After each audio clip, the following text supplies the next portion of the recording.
Two people, same neighborhood, same rent. One earns $95,000 a year. The other earns $52,000. Guess which one is two missed paychecks away from losing everything? It's the one making almost twice as much. And here's the part that'll mess with your head. The person earning less has 18 months of savings sitting in his account right now. This isn't a story about income. It's about something most financial advice completely ignores. The $95K earner isn't gambling. He is not addicted to anything. He just made one silent mistake, and millions of people are making the exact same one today. Stay with me for the next 8 minutes, because I'm going to walk you through 10 minimalist money rules that separate people who always have money from people who never do. Regardless of income, these rules aren't about eating rice and beans. They're not about cutting Netflix or skipping your morning coffee. This isn't deprivation. This is math. Cold, uncomfortable, nobody wants to hear it math. And by the end of this video, you're going to look at every single thing you own differently. Rule 1. Everything you own costs you twice. Here's the concept nobody talks about. Everything you own has two price tags. The first one, you see it at checkout. The second one, it bleeds you quietly, every single month. Let's take a treadmill. You buy it for $800. Feel great about it. But that treadmill takes up 20 square feet of your home. Space that costs you, in real rent terms, up to $1,000 a year just to store. Because, let's be honest, that's not a treadmill anymore. That's a very expensive clothes hanger. Or take a boat, $30,000 purchase. Sounds like a flex. But the maintenance alone, winterization, insurance, registration, repairs, runs about 10% of its value annually. That's $3,000 a year. To own a boat, you take it out maybe 6 times. And then there's the cost nobody even thinks to measure. Mental energy. Every item you own takes up a tiny slice of your brain. It needs to be cleaned, organized, insured, worried about. Researchers have actually found that visual clutter raises cortisol levels. Your stuff is literally stressing you out, and you can't even feel it happening. But the highest hidden cost, opportunity cost, that $15,000 home gym sitting in your spare room, in index funds for over 15 years. That's $50,000. You didn't just buy a home gym. You bought a home gym instead of your future freedom. So before we get into the rules, burn this into your brain. The price tag is just the entry fee. The real cost starts the day you bring it home. Okay. Rule number 1. Before you buy anything, calculate the cost per use. It's simple math that destroys impulse purchases immediately. Take a $200 jacket you wear twice. That's $100 per wear. Now take a $400 jacket you wear 200 times. That's $2 per wear. The expensive jacket is actually cheaper. Now flip it. That $300 kitchen gadget you use twice a year. $150 per use. That's an obscenely expensive way to spiralize a zucchini. Nobody needs a $150 zucchini. Nobody. But a $2,000 mattress you sleep on every night for 10 years. 55 cents per use. That's extraordinary value for something directly affecting your health every single day. The math cuts through marketing. It cuts through emotion. It cuts through that flash sale, telling you it's a limited time offer. Run the numbers. The answer becomes obvious. Rule number 2.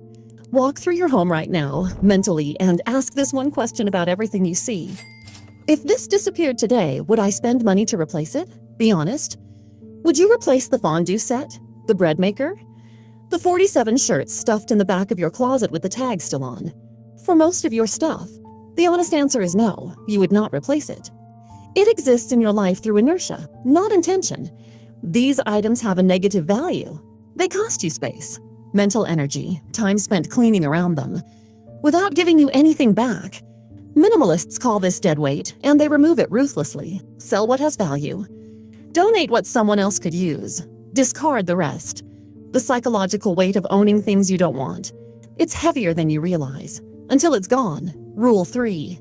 Never upgrade out of boredom. There's a pattern I see constantly in people who earn good money but have nothing to show for it. Their TV works perfectly, but the new model has slightly better contrast. Their phone runs flawlessly, but the new release has a marginally improved camera. Their car starts every single morning without complaint, but the neighbor just pulled up in something shinier. And suddenly, you have a problem you didn't have yesterday. That's not progress. That's marketing convincing you to solve problems you don't have. The average American replaces their phone every 2 to 3 years. while the old one still works perfectly. Over 30 years? That habit alone costs between $30,000 and $50,000. Apply that pattern across every category that upgrade culture touches. You're looking at over $200,000 in lifetime waste. Minimalists have one definition of broken. It genuinely cannot perform its function anymore. Everything else is just noise. Rule 4. And this one is quietly the most powerful rule on this list. Stop relying on willpower. Engineer friction instead. Here's the truth about willpower. It depletes throughout the day. By 9 p.m., when you're tired, stressed, and 3 episodes deep into something on Netflix, your willpower is gone, and the shopping app is right there on your home screen. Minimalists don't trust themselves in that moment, so they design that moment out of existence. Delete the shopping apps, remove saved credit card numbers from retail sites, unsubscribe from every promotional email, and implement one simple rule for everything non-essential. Wait 24 hours before buying it. That's it, just 24 hours. Studies show roughly 70% of purchase desires completely disappear within a day if you don't act on them immediately. 70%. Gone. Not because you're disciplined, because the impulse simply expired. Meanwhile, make saving effortless. Automate transfers to your investment account on payday. Before you even see the money, before your brain registers it as available. Good decisions shouldn't require heroics. They should be automatic. Rule 5, count your possessions. I know, that sounds obsessive. Do it anyway. Pick a category. Shirts, kitchen gadgets, shoes, books you'll never read again. Count them. Write the number down. The number will shock you. Most people guess they own 15 shirts. They count 47, and here's what's interesting. Once you know you own 47 shirts, buying another one feels completely different. You're not adding a shirt. You're bringing your collection to 48. The absurdity becomes visible. So minimalists set limits. 30 items of clothing total, 15 books at any time. One in, one out, always. These constraints create friction before the purchase, not regret after it. Without intentional limits, possessions expand to fill every available space, every drawer, every shelf, every corner, like they're alive. Set the limit. Hold the line. Rule 6, rent or borrow before you ever buy. Because here's what actually happens when most people discover a new interest. They get excited. They buy everything immediately. And then 3 months later, the garage becomes a museum. A very expensive museum dedicated entirely to hobbies they no longer have. That's not a guitar anymore. That's a $600 reminder that you took 4 lessons and quit. Minimalists test before they commit. Want to try camping? Rent the equipment first? Interested in woodworking? Borrow tools from someone. Thinking about kayaking? Rent one 3 times before you ever consider owning one. This does 2 things.